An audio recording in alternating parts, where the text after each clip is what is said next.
Depois pensar em segurança? Se liga! Alfa Segurança Eletrônica. Monitoramento 24 horas, residencial e comercial. Faça um orçamento. 3264-5496 ou 98154-0111. Alfa Segurança Eletrônica. Sua segurança, nosso compromisso. Vai esperar isso acontecer para depois pensar em segurança? Se liga! Alfa Segurança Eletrônica. Monitoramento 24 horas, residencial e comercial. Faça um orçamento. 3264-5496 ou 98154-0111. Alfa Segurança Eletrônica. Sua segurança, nosso compromisso.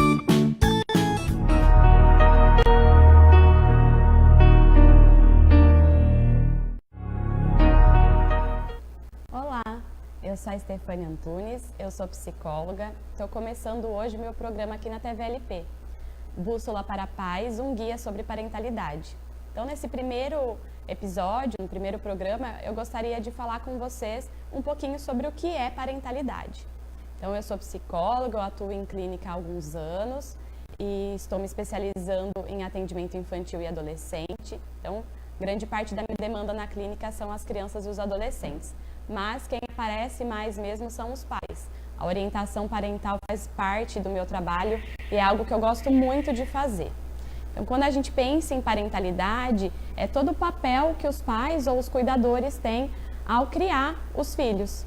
Ou as crianças que estão sendo criadas ali por cuidadores, por avós, por tios. É o papel de parental, de cuidado do outro, de fazer parte dessa formação dessas pessoas e que não vem com manual.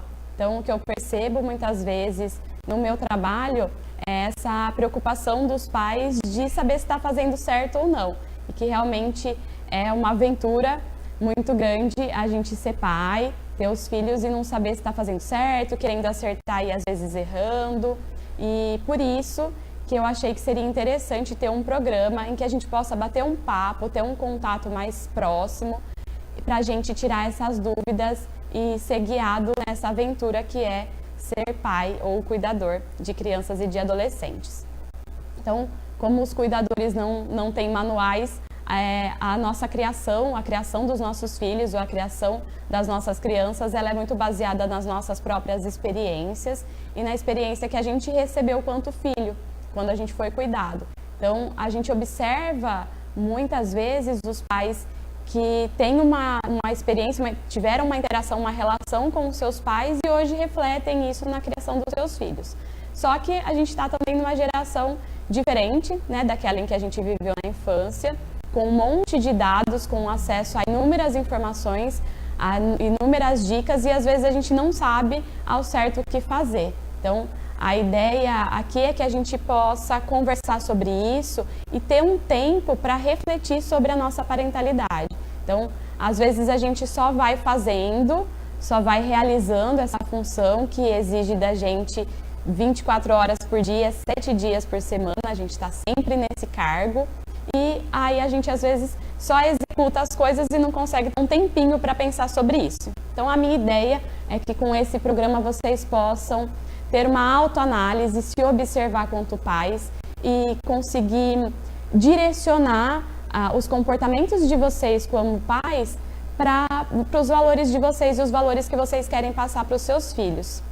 Sempre quando eu inicio uma orientação parental, uma pergunta que eu gosto de fazer para os pais, ou até num primeiro contato com os pais, e também fora da clínica, com outras pessoas que convivem que são pais, eu gosto de perguntar quais são os valores que você quer passar para o seu filho, o que você espera que seu filho aprenda, ou como você quer que ele seja, e sempre a resposta, a maioria das respostas é que quero que meu filho seja feliz. Então eu acho que esse é um objetivo de todos os pais, de todas as pessoas que convivem com crianças, os familiares também, que a gente quer que as nossas crianças e os nossos jovens sejam felizes.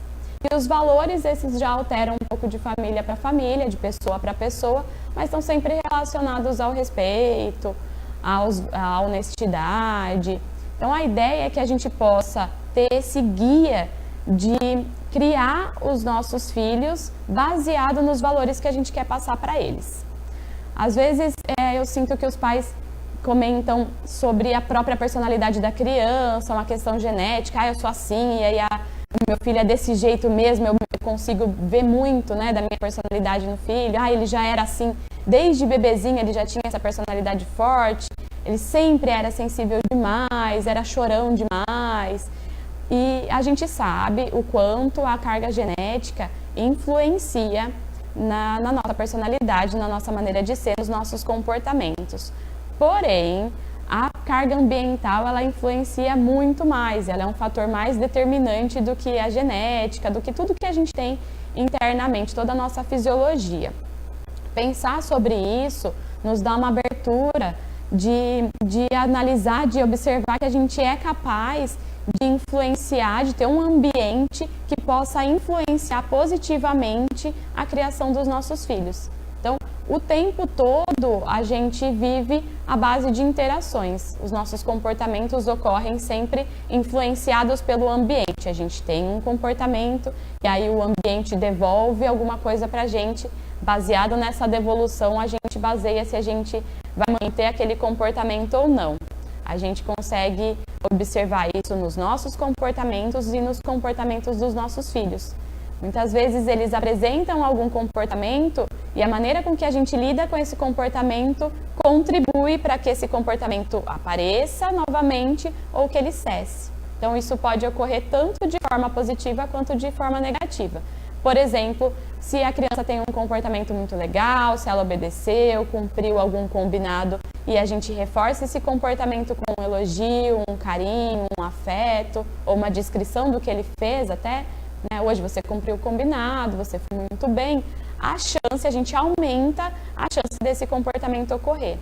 Então, quando eu falo de comportamento, a ideia é pensar em tudo que a gente faz. Muitas vezes, até com as crianças mesmo, eu pergunto o que são comportamentos e eles falam que é se comportar bem. E comportamento pode ser coisas negativas também, não precisa ser só a gente se comportar bem. Então, dormir é um comportamento, pensar é um comportamento, tá encoberto, só a gente sabe, mas a gente está se comportando. Quando a gente obedece, segue regras, a gente está tendo comportamento. Quando a gente dança, a gente brinca. Então, tudo que a gente faz é comportamento. Pensando nisso, nessa capacidade que a gente tem, né, de fazer diversas coisas e o quanto isso influencia, a minha ideia era que a gente pudesse pensar um pouquinho como que a gente pode direcionar os nossos comportamentos e os comportamentos dos nossos filhos para os nossos valores, para o que a gente quer que apareça. Então, dentro desse contexto aí de comportamentos, o que eu costumo ouvir bastante. E a criança só se comporta assim em tal lugar. Não sei o que acontece, parece que tem 2 jeitos diferentes, né? Em casa é super bem comportado e na escola faz todas aquelas coisas que eu sempre recebo queixa, ou até o contrário, né? Nossa, na escola os professores dizem que se comporta muito bem, mas a hora que chega em casa parece que esquece tudo.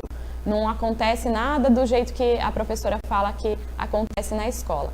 Então, nessas situações, nessas falas, o que a gente consegue observar é o quanto o ambiente está influenciando para que aquele comportamento apareça ou não. Então, muitos pais também comentam, a hora que o pai chega em casa, o comportamento muda. A hora que eu estou em casa ou que eu falo alguma coisa, nunca houve. Aí o pai chega, começa a fazer tudo, seguir todas as regras. Então, a gente consegue observar que esse ambiente é alterado pela presença de uma pessoa que faz com que o comportamento de seguir regras, por exemplo, apareça. Então, pensando nessa influência do ambiente para os nossos comportamentos, eu separei uma imagenzinha para a gente dar uma olhadinha de um cachorrinho. Então, acho que explica bem o que é o ambiente influenciar e a gente receber alguma coisa daquele ambiente que faz com que a gente tenha um comportamento. Então, ali na imagem, a pessoa quer tirar uma foto do cachorrinho dela. Quem nunca, né? Eu sempre tenho isso também, não é com salame, eu me faço com bolachinha com o meu cachorro. Então, a gente mostra lá o salame, que é muito mais interessante do que o celular, deixa escondidinho lá atrás do celular, o cachorro olha, na verdade não para a foto, mas sim para o salame, e recebe o reforço que é ganhar o salame mediante a olhar para a câmera e poder, né, a pessoa conseguir tirar uma foto dele. Então, Esse exemplo é muito simples, mas ilustra bem o quanto a gente tem essa influência do ambiente nos nossos comportamentos. E isso também é muito libertador, porque se a gente ficar pensando que a gente tem só a carga genética que define a nossa personalidade, nosso jeito de ser, poxa, né, se for igual, nosso comportamento for igual a nossa cor dos olhos e nunca dá para mudar, seria muito triste. Então, a gente pensar que a gente tem essa influência do ambiente é muito libertadora e é uma responsabilidade muito grande, mas faz com que a gente se sinta também mais independente para ter os comportamentos que fazem mais sentido para a gente, que funcionam para a gente. Eu também queria passar para vocês uma historinha. Eu gosto bastante de colocar as historinhas do Calvin quando eu vou conversar com os pais, porque eu acho que o Calvin é um menino que apronta muito, ele dá muitas ideias assim pra gente de como os pais podem manejar os comportamentos. Então, vou colocar lá a historinha para vocês e vou ler para vocês o que está acontecendo, né? O Calvin chegou da escola e a mãe pergunta para ele: "E aí, querido, como foi na escola?" E o Calvin responde: "Eu fiquei preso nas minhas calças de neve." A mãe diz: "Epa, o que houve?" Aí o Calvin diz: "Bem, o zíper estava coberto de gelo e eu forcei ele para abrir. Então, minha luva prendeu nele e emperrou tudo. Eu tentei tirar as calças, mas esqueci de tirar as botas primeiro. Aí elas ficaram presas e as calças ficaram todas torcidas e eu caí. Então a professora chamou 2 inspetores para me tirar da sala. E é por isso que amanhã eu vou de calças de neve de novo." Então aqui a gente consegue ver o benefício que o Calvin teve de ficar todo enroscado nas calças de neve dele e sair da sala de aula. Aí a hora que ele fugiu da sala de aula, para ele foi super reforçador e ele quer ir de calça de neve amanhã na escola para poder ir embora da escola mais cedo de novo. E quanto a gente consegue observar comportamentos desse tipo também na escola com as nossas crianças. Não de calça de neve, que é uma cultura totalmente diferente da nossa, mas quantos comportamentos de fuga, de demanda, que a gente chama de fugir de uma tarefa que é aversiva, que é incômoda para mim, as nossas crianças fazem. E muitas vezes a gente, que é o ambiente, nós pais, nós profissionais, nós cuidadores, influenciamos e reforçamos determinados comportamentos. A gente consegue observar muito isso em atitudes de birra, que são reforçadas pela criança conseguir aquilo que ela quer. Lugares públicos proporcionam muitas análises desse tipo de comportamento, em que a criança quer alguma coisa, se joga no chão, fica toda molinha lá, os pais não sabem como agir, as outras pessoas começam a olhar, às vezes algumas até interferem, tentam solucionar ali o problema. Diante desse contexto super estressante, muitas vezes os pais acabam cedendo para cortar esse choro, que é super incômodo, e aí com isso esse comportamento fica mais fortalecido. Na próxima vez que a criança quiser alguma coisa, que ela tiver um ambiente, que ela sacar que tem outras pessoas olhando, ela pode repetir esse comportamento e aí com isso ela vai conseguir novamente o que ela quer. Então, a gente tem esse papel de conseguir aumentar a frequência e intensidade de alguns comportamentos dos nossos filhos, assim como de diminuir. A gente está sempre nessa interação, influenciando e sendo influenciado por eles. Nesses momentos a gente consegue observar o quanto o nosso estado interno também contribui para o tipo de comportamento que a gente vai ter. Uma situação dessa de choro intenso, das pessoas olhando, é uma situação muito estressante, às vezes a gente vai perdendo a paciência, se sentindo irritado, e aí a nossa raiva, o nosso incômodo direciona para alguns comportamentos que às vezes não estão relacionados com os nossos valores. E como é difícil a gente fazer essas escolhas em momentos estressantes, o quanto a gente também às vezes não consegue ter controle daquilo que está fazendo, e depois vem o arrependimento, depois a gente consegue observar melhor o nosso comportamento e sente o quanto não foi legal. Então a ideia aqui não é uma postura de julgamento, de dizer o que é certo e errado, e sim uma postura de direcionamento em que a gente possa pensar sobre as nossas ações e pensar as consequências que a gente está colhendo com os nossos comportamentos. Então, muito dos comportamentos dos nossos filhos tem essa base de que tipo de atitude que eu estou tendo para solucionar ou para resolver algum problema. E é muito difícil, é muito complicado, não vem com ajuda, as escolhas muitas vezes são feitas em momentos estressantes em que não há muito tempo para raciocinar, mas a ideia é que a gente possa, nesse tempo aqui, enquanto a gente estiver junto nesse programa, pensar em algumas coisas e direcionar talvez melhor os nossos comportamentos. Por isso, a ideia da bússola. A ideia da bússola é de que a gente direcione de acordo com o lugar em que a gente quer ir.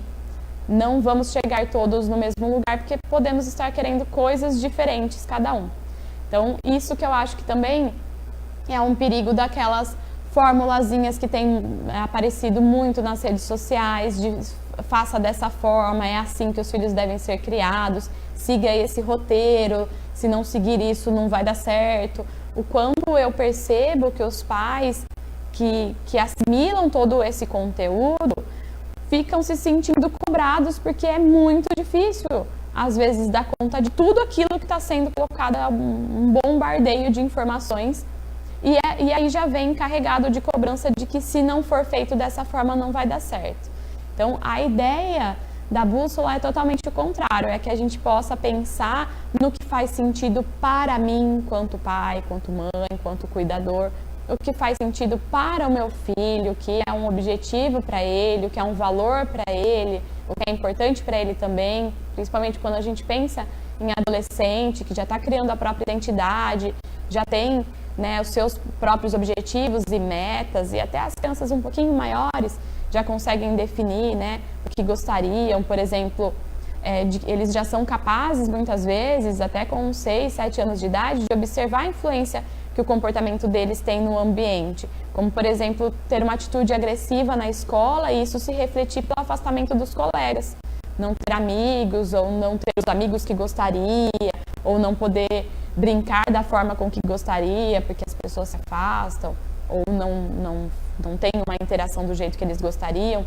Então, a ideia é que a gente possa pensar o que é importante para cada um, o que é o objetivo de cada um, o valor de cada pessoa, e o quanto a gente pode direcionar os nossos comportamentos, ajustar a nossa bússola para que a gente chegue nesse local que a gente tanto almeja, que a gente tanto quer e que a gente quer também que os nossos filhos possam vivenciar, que é esse lugar de se sentir feliz, de ter amigos, de ter boas relações sociais. Esse normalmente é o objetivo dos pais e é aonde eu gostaria de contribuir para guiá-los nessa jornada, que é contínua e eterna.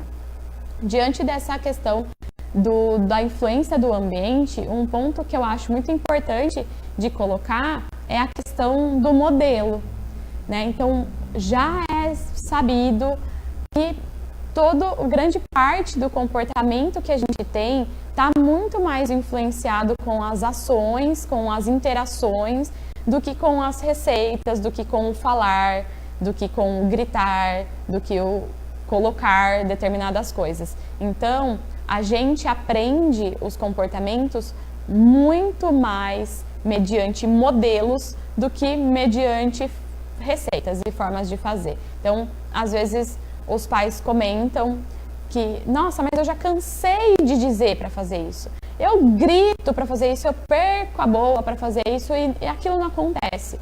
E aí a gente vai dar uma olhadinha, os modelos, a maneira com que eu estou agindo mediante uma situação semelhante, está fazendo com que a criança tenha um comportamento muito mais parecido com o meu do que com o que eu digo. Então aquela história, né, de faço o que eu digo, mas não faço o que eu faço, é muito complicado, porque a gente vai aprender muito mais com faça o que eu faço, né? É aí que a gente vai conseguir observar o reflexo dos comportamentos. Muitas vezes, principalmente comportamento de grito, eu observo muito de que a criança acaba respondendo ao grito que veio primeiramente do pai. O pai diz, eu preciso gritar para a criança me ouvir. E a criança devolve com o grito também, porque acaba se tornando uma forma de comunicação nessa casa. Então, a minha orientação é que a gente possa também pensar que tipo de modelo, né, parental eu estou sendo, que tipo de modelo de ser humano eu estou sendo, porque esse modelo vai refletir nas experiências, na base, na personalidade e no tipo de pessoa que eu estou criando. Diante disso, eu acho que tem um vídeo que fala muito mais, também vou passar um modelo ao invés de ficar no faça o que eu digo, vou passar um modelo para vocês de um videozinho que ilustra muito bem essa questão da influência que a gente tem na criação dos nossos filhos. Isso, independente de ser pai, tio, cuidador, as pessoas que estão interagindo com os nossos filhos são grandes modelos do tipo de comportamento que ele vai apresentar. Então, passar esse videozinho para vocês, espero que vocês gostem.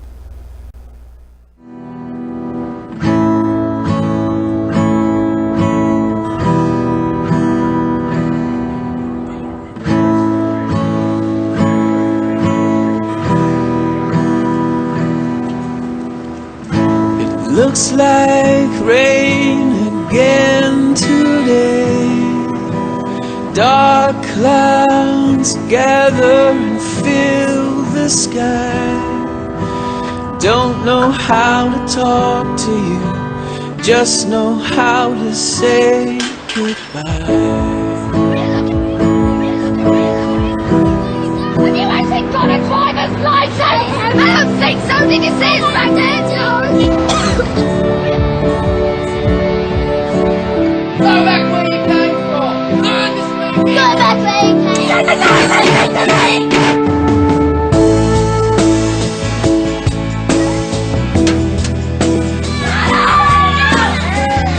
What's wrong with you, Harry? Get over here! You don't want to do! I've had enough of you! I've had enough of you!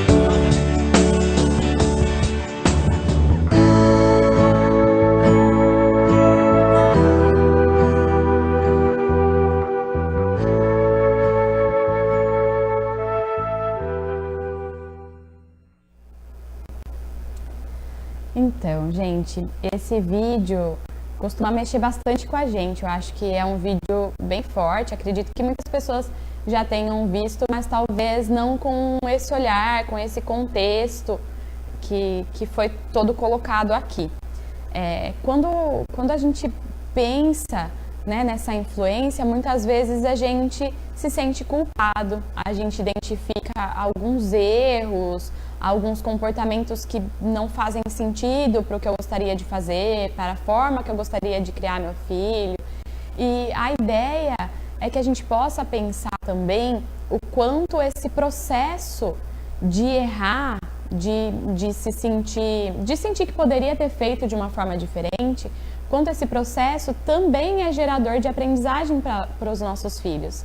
Então, muitas vezes, os pais comentam comigo, mas eu fiz tal coisa e aí agora eu não vou voltar atrás, eu já coloquei aquele castigo de 7 dias, agora você está falando para mim talvez seja melhor a gente colocar um castigo de 1, 2 dias, né? E depois em outros programas eu vou falar sobre essa questão das consequências, mas a gente fica, né, às vezes, acaba de ter um comportamento e aí já bate aquela culpa, já pensa que não está de acordo com o que eu gostaria de fazer, da maneira com que eu gostaria de manejar a situação. Sempre digo para os pais e penso muito o quanto isso é verdadeiro, de que a gente pode ensinar muito para os nossos filhos também com os nossos erros. Porque a gente está num processo de aprendizado constante, os nossos filhos estão ensinando muito para a gente e a gente está ensinando muito para eles. E esse aprendizado, ele é recíproco, ele é uma troca que ocorre durante todo o tempo. Então, o que eu digo para os pais, e acho que é uma coisa que é muito importante de ficar, principalmente depois do vídeo, que às vezes a gente bate aquela sensação, né, de tristeza, de incômodo com certas atitudes que a gente tem, é de que a gente pode ensinar muito os nossos filhos com os nossos próprios erros. A gente pode assumir os comportamentos que a gente teve que não foram legais e o quanto isso é um aprendizado para que os nossos filhos também tenham uma capacidade de fazer com mais facilidade esse reconhecimento dos erros deles. Então, às vezes, a gente, como pais, a gente considera que ter uma postura parental de ensino, de criação, de educação para os filhos é de estar sempre certo, de entrar nessa hierarquia de que, como eu sou o adulto, eu sempre estou correto no que eu digo e você, a criança, está sempre errada e na posição de aprendiz. E muitas vezes é o contrário. Às vezes nessa interação a gente percebe o quanto a gente pode aprender com as crianças, ser influenciados por elas e o quanto às vezes o nosso estado interno permite com que a gente tenha comportamentos que não fazem sentido pra gente e que é muito bom e muito positivo a gente poder dizer para os nossos filhos: poxa, filho, eu errei, perdi a cabeça ali naquele momento, não era assim que eu queria agir, né? Exagerei com você e queria te pedir desculpas, com respeito, porque respeito independe da idade com quem a gente está interagindo. É importante que haja respeito em todo tipo de interação, seja com os mais velhos, seja com os mais novos. E dizer que a gente está errado não quer dizer que a gente perde a nossa autoridade, quer dizer que a gente explica para as nossas crianças, para os nossos filhos, que a gente também erra, como todas as pessoas.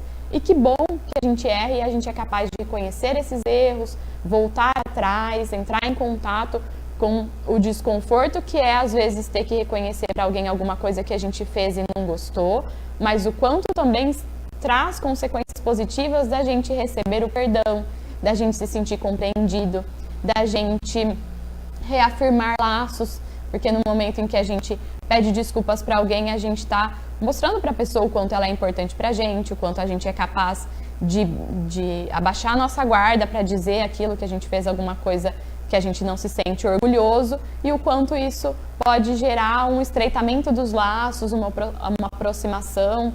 Então, muitas vezes, a gente pede para os nossos filhos sempre que eles peçam desculpas, que eles reconheçam os erros deles, principalmente, né, na interação com os amiguinhos. Você errou, você pede desculpas, você empurrou, você tirou o brinquedo. E que a gente pode também ser um modelo de quem erra e pede desculpas, e o quanto isso pode ser um aprendizado muito positivo para os nossos filhos. Então, agora eu vou chamar o comercialzinho e na volta eu vou responder as perguntas que me mandaram enquanto eu estava divulgando o programa. Vai esperar isso acontecer para depois pensar em segurança? Se liga! Alfa Segurança Eletrônica. Monitoramento 24 horas, residencial e comercial. Faça um orçamento. 3264-5496 ou 98154-0111. Alfa Segurança Eletrônica. Sua segurança, nosso compromisso. Vai esperar. Olá, tudo bem? Programa Megafone agora, toda quarta às 20 horas, aqui na TVLP. Você pode acompanhar entrevista, bate-papo, notícias de nossa cidade. Combinado? Toda quarta às 20 horas, um convidado especial aqui na TVLP. TVLP, a nossa TV. Megafone. Olá, tudo bem? Voltamos, então agora a gente vai para a parte das perguntas, que eu acho que é a parte que eu estava mais ansiosa para responder, porque nesse momento, respondendo as perguntas, eu consigo ter um contato direto com as pessoas que estão participando, que têm interesse no programa, e consigo também direcionar até a pauta, os temas que eu vou trazer aqui para vocês. Então, lembrando que esse programa está passando no site da TVLP e no Facebook pelo TVLP Web. Então, é legal que depois vocês vão poder acessar. A Fernanda Machado me mandou algumas perguntas. Eu vou ler as perguntas dela aqui e vou passar, né, responder, e espero que possa ajudar também, contribuir com outros pais que possam estar passando por situações semelhantes. Então, a primeira pergunta da Fernanda foi como mostrar ou explicar para uma criança de 2 anos sobre Deus. Então, essa questão da espiritualidade entra muito naquilo que eu estava falando sobre a bússola, sobre os nossos valores. Então, espiritualidade, fé, religiosidade é um valor que os pais têm e muitos querem passar esses valores para os filhos. Então, uma criança de 2 anos de idade, ela está numa fase de aprendizado bem concreto. E a religiosidade, ela é uma coisa muito subjetiva. O que a gente faz para a gente ensinar, para a gente falar sobre Deus ou falar sobre a nossa religião, a nossa espiritualidade para as crianças? Acredito que a questão dos modelos possa contribuir muito, porque o nosso modelo de espiritualidade, de religião, a forma com que eu pratico isso já é um aprendizado muito grande para a criança. Então entra muito na questão do videozinho, só que de uma forma tão positiva, né? De que a maneira com que eu vivencio a minha fé, a maneira com que eu pratico a minha religiosidade, eu já estou explicando para as crianças como que é ter uma espiritualidade, uma fé, como acreditar em Deus, como falar sobre Deus, com essas ações. E a gente também pode fazer isso com questões mais concretas, com práticas concretas. Então, dependendo da religião, se eu rezo com a criança antes de dormir, eu estou tendo uma prática concreta de dizer sobre Deus. Se eu tenho uma questão meu comportamento é de mudar energias positivas, de pensar coisas boas, de agir para o bem, eu já estou, né, praticando essa espiritualidade com a criança. Essa questão de colocar o céu, as estrelinhas, um dia bonito como algo que é um presente de Deus, eu também estou ensinando. Então, essas práticas as crianças aprendem super bem, elas compreendem bem, porque tem o céu lá, eu posso olhar para cima e pensar, tem as estrelinhas, tem um dia bonito que a gente pode dizer que foi fornecido por Deus, e a gente pode treinar, exercitar, inclusive, gratidão com as crianças, com essas práticas.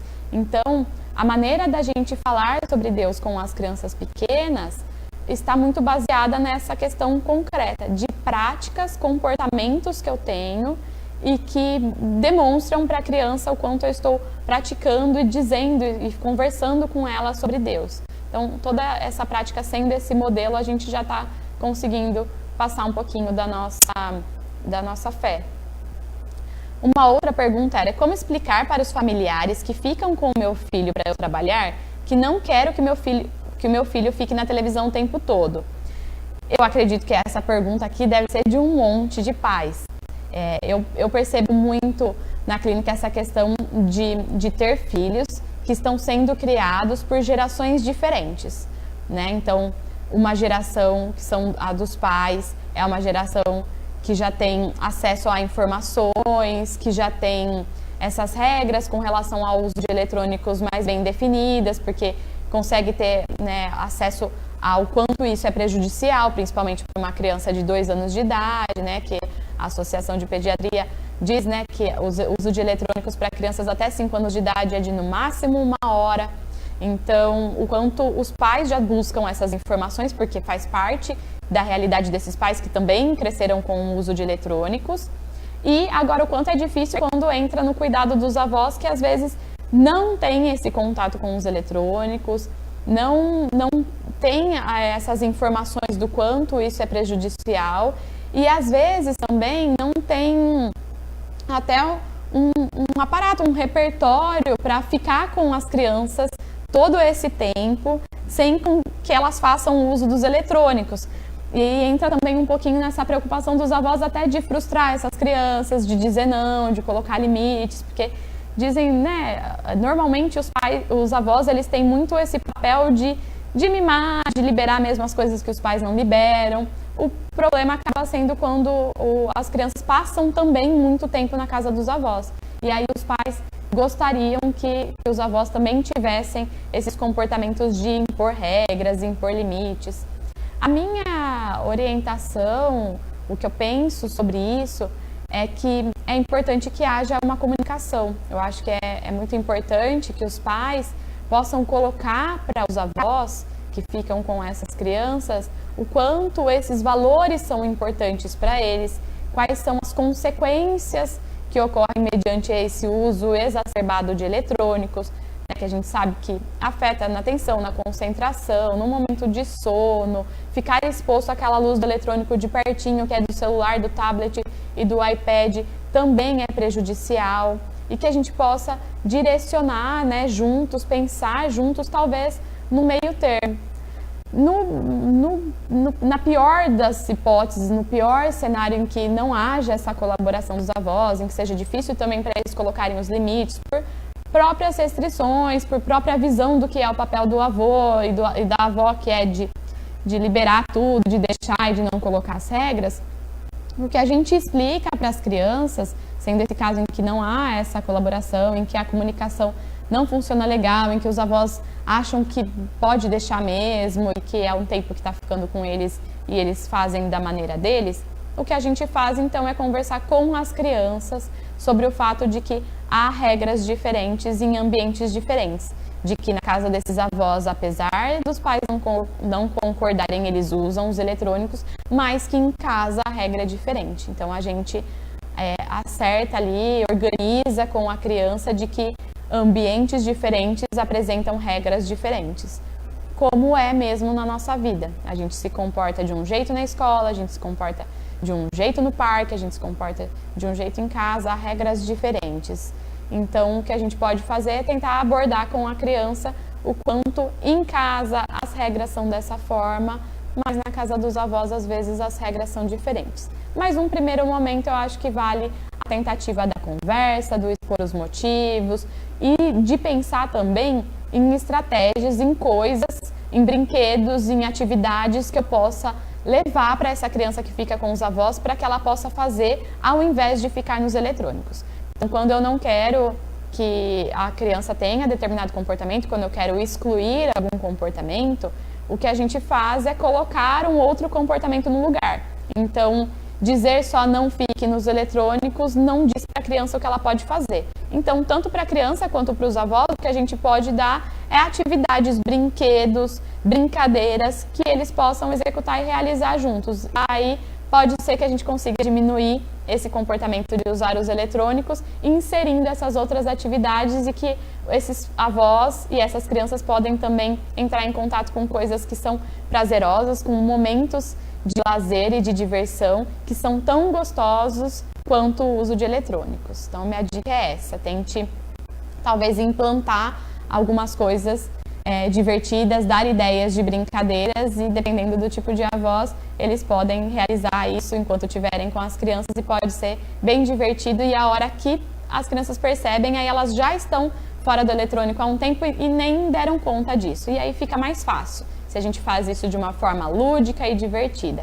Nessa fase dos 2 anos de idade, né, as brincadeiras de pecinhas, os legos, trabalhar essa coordenação motora, identificação de cores, isso a gente já pode fazer e vai estimular bastante as crianças. E com os avós a gente pode explicar o quanto esse tipo de atividade, né, sair do plano e ir lá para o tridimensional, o quanto a gente pode contribuir para o desenvolvimento da criança e aí quem sabe esses avós se engajam nessas atividades e reduzem um pouquinho o uso da televisão, né, e de demais eletrônicos. Uma outra pergunta foi como ajudar uma criança de 10 anos que é consumista. Então, também acho que entra um pouquinho na questão do modelo, né? A gente precisa observar também em que contexto está inserida essa criança consumista. A gente pensar também lá no cachorrinho, né? Que tem um comportamento, um ambiente às vezes que reforça aquele comportamento, que contribui para a aparição daquele comportamento. Então, lá o salaminho contribui para o cachorro olhar para a câmera. E às vezes algum comportamento que eu tenho, quanto pai, quanto cuidador, contribui para que eu desenvolva também esse comportamento de consumismo numa criança de 10 anos. A gente sabe que tem uma grande influência, né, de redes sociais, de acesso à informação que as crianças têm, até o contato com outras crianças, gera às vezes essa necessidade, esse interesse, essa compulsão, talvez até por comprar coisas, mas a gente pode pensar talvez também qual a função desse comportamento, mediante que contexto esse comportamento ocorre. Essa criança fica ansiosa e ela quer comprar as coisas, ela não consegue lidar com a frustração de ter que esperar talvez uma data para conseguir comprar alguma coisa. Como que é isso? Então, eu acho que a minha dica, não conhecendo, né, todo o contexto, é que a gente possa pensar primeiramente nesses modelos, que se tem alguém reforçando esse comportamento de consumo, cada vez que a criança pede alguma coisa, ela recebe, com isso ela aumenta, intensifica, aumenta de frequência esse comportamento de pedir coisas. E por um outro lado também qual a função, que a gente também observa hoje em dia, atualmente, os quadros de ansiedade estão muito frequentes em crianças. E essa faixa etária é uma faixa etária em que a gente já consegue observar, né, uma grande parcela da população ansiosa.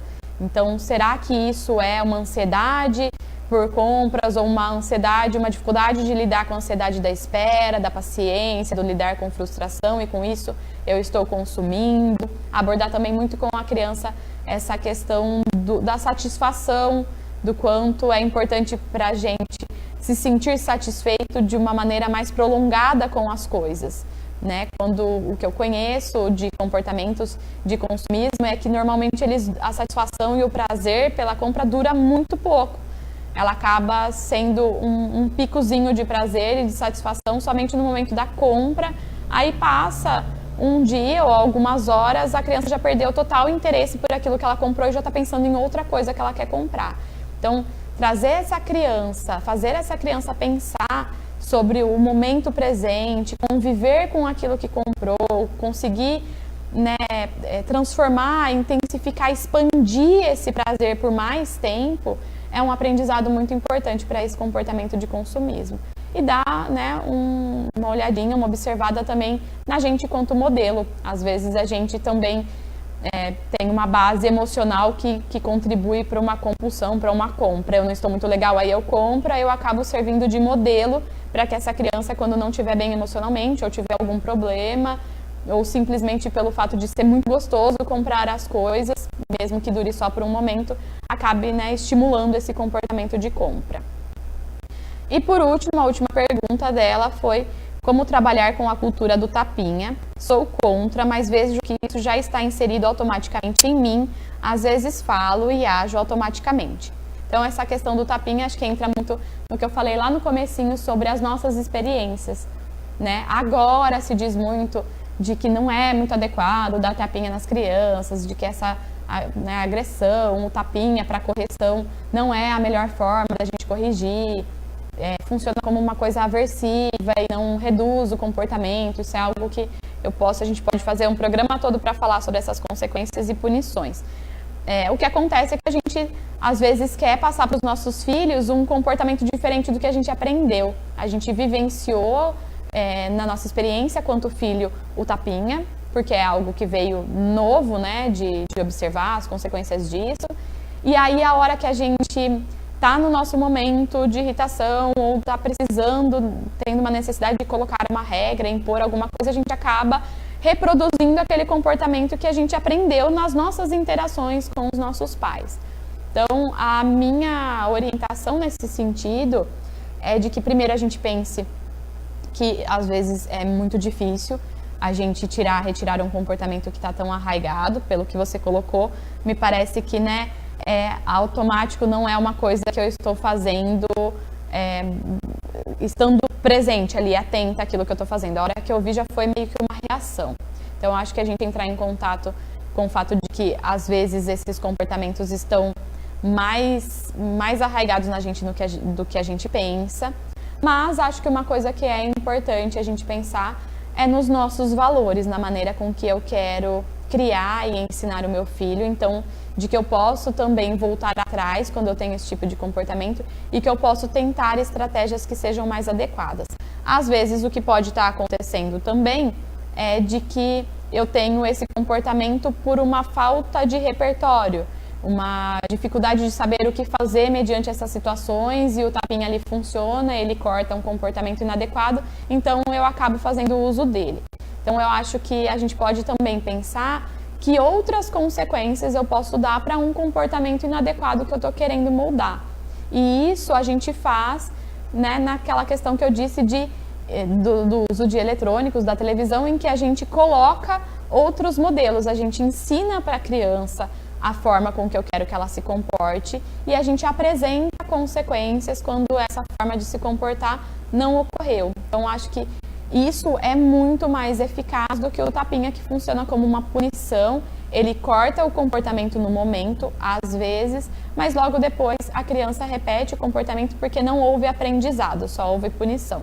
Um exemplo grande disso, e que a gente tem muito contato, é o fato da gente passar por tá no trânsito e sofrer uma multa, né? Ter um radar. O radar, ele é uma punição e que só funciona no momento em que ele está ali presente. A maioria das pessoas reduz a velocidade no radar e depois aumenta a velocidade de novo. Isso é um exemplo de punição. A gente só se comporta direito mediante ao objeto ali de punição. É a mesma coisa com o tapinha. A criança só se comporta direito mediante a presença da pessoa que vai gerar essa punição. Saiu disso, o comportamento volta. Então, o que a gente precisa dar para a criança é um modelo de comportamento adequado. Você está fazendo isso porque você está irritado, e quando você se sentir irritado, talvez seja melhor você fazer dessa forma porque aí vai funcionar melhor e é uma maneira mais adequada. Então, por exemplo, com uma crise de birra, e que a gente resolve com um tapinha. Então, você está triste porque você quer fazer aquele passeio e você não vai passear, você está irritado, só que quando você está irritado, você não deve bater nas pessoas, você não deve morder as pessoas, você deve se acalmar, você deve respirar, você deve chorar, se acalmar e depois conversar, e aí a gente vai ver como a gente vai resolver a situação. Então, nesse segundo caso, eu estou dando um modelo adequado ao invés de tentar fazer a exclusão do comportamento, o que às vezes a gente faz mediante o tapinha. Então, eu bato, digo que não pode chorar, corto aquela reação, só que não ensinei um modelo adequado. Então, o ideal é que a gente possa fornecer para as nossas crianças um modelo adequado de comportamento, assim aumentam-se as chances dos comportamentos inadequados aparecerem e de outros modelos mais funcionais, mais adequados, que fazem mais sentido para a gente, apareçam. Então, é isso, gente. Essa foi a participação de hoje, esse foi o programa. Espero vocês na semana que vem. Muito obrigada. Tchau, tchau.